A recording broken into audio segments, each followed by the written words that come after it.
কোন তিন ব্যক্তির কবরে কখনোই আযাব হবে না? নবী করিম সাল্লাল্লাহু আলাইহি সাল্লাম বলেন যে কবরের আযাব থেকে সব সময় তোমরা পানা চাইবে। আল্লাহ তাআলা যেন কবরের ফিতনা থেকে, কবরের আযাব থেকে কি করেন, আমাদেরকে বাঁচায় দেন।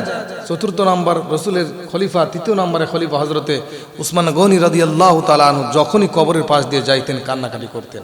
সাহাবায়ে কেরাম বলতেন, খলিফা আপনি কবর দেখে কেন কাঁদেন, অথচ আপনার সামনে জান্নাত জাহান্নামের বর্ণনা করা হয়, আপনি তো কাঁদেন না। আল্লাহ নবীর সাহাবী হযরত উসমান গনি রাদিয়াল্লাহু তাআলা আনহু বলেন, সাহাবীরা শোনো, আল্লাহর নবীজির জবানে আমি শুনেছি কবর হলো মানুষের জীবনের প্রথম ঘাঁটি, আখিরাতের মঞ্জিলের প্রথম ঘাঁটি, প্রথম মঞ্জিল। যে ব্যক্তি কবর থেকে নাজাত পেয়ে যাবে ওই ব্যক্তির জন্য বাকি ঘাঁটিগুলো সহজ হয়ে যাবে, আর যে ব্যক্তি কবরে পাশ করতে পারবে না ওই ব্যক্তির জন্য বাকি ঘাঁটিগুলো কঠিন হয়ে যাবে। এই জন্য আমি কবর থেকে সবসময় কাঁদি। সম্মানিত হাজিরিন, তাহলে কোন তিন ব্যক্তির কবরে আযাব হবে না আজকে আমাদের জানার দরকার। এক নম্বরে, যেই ব্যক্তি প্রতিদিন ঘুমানোর পূর্বে সূরা মুলুকটা তিলাওয়াত করবে। কি করবে? সূরা মুলুকটা তিলাওয়াত করবে।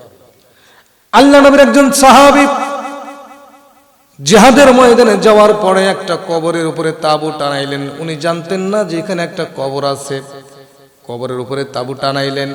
টানানোর পরে হঠাৎ করে যখন বিশ্রাম করতে যাবেন এমন সময় ভিতর থেকে, ওই কবরের ভিতর থেকে সূরা মুলকের তিলাওয়াতের আওয়াজ শোনা যায়।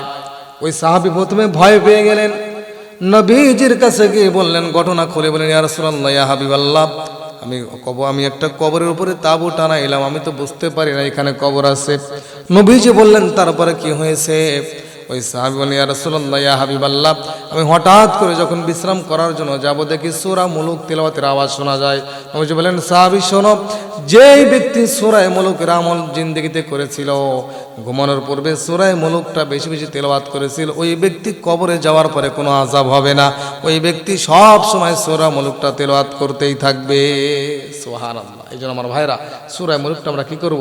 তিলাওয়াত করব। দুই নম্বরে, যেই ব্যক্তি শাহাদাতের তামান্না রাখবে যে আমি শহীদ হতে চাই। কি হতে চাই? শহীদ হতে চাই।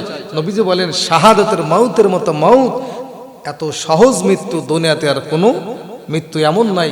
শাহাদাতের মৃত্যু যদি কারো নসিব হয়ে যায়, আল্লাহ নবীজি হাদিসের মধ্যে বলেন, সাহাবীরা, শাহাদাতের তামান্না তোমরা রাখবে।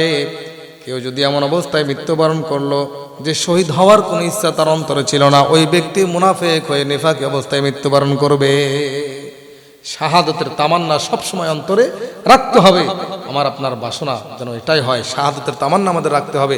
দেখেন নাই আল্লামা দিলওয়ার হোসেন সাইদি রহিমাহুল্লাহ, উনি 24টা ঘন্টা তার জবানে, তার অন্তরে, তার বয়ানে সব সময় তিনি কি করতেন?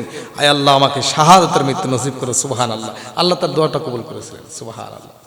বন্ধুগণ আমার ভাইয়েরা, নবীজি এক হাদিসের মধ্যে বলেন, মান সালাল্লাহ শাহাদাতা বিসিদকিন মানাজিলাহুল্লাহু ওয়া ইন মাতা আলা ফিরাশিহি।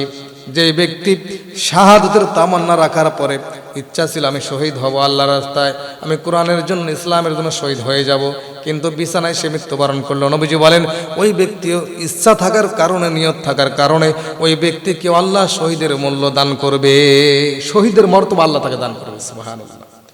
3 নম্বরে, নবীজি কবরের আযাব থেকে বাঁচার জন্য দোয়া করতেন, সব সময় বেশি বেশি দোয়া করতেন, আমরাও করব। আল্লাহুম্মা ইন্নী আউযু বিকা মিন আযাবিল কবর। সব সময় নবীজি দোয়া করতেন। 5 ওয়াক্ত নামাজের পরে নবীজি দোয়া করতেন। আমার ভাইয়েরা, নবীজির কোনো গুনাহ নাই, এরপরেও নবীর কোনো গুনাহ নাই। নবী কেন দোয়া করেছে?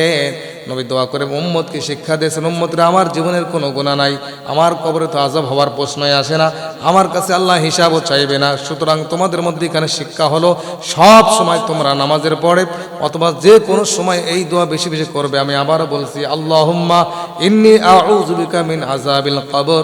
এই আযাবের কবর থেকে আল্লাহ, আমি তোমার কাছে পানা চাই। এই দোয়াটা যদি আপনি করতে পারেন, এই 3টা আমল আপনি করবেন, আল্লাহ তাআলা আপনার কবরে কোনো আযাব দিবেন না। আল্লাহ তাআলা আমাদের সকলকে আমল করার তৌফিক দান করুন।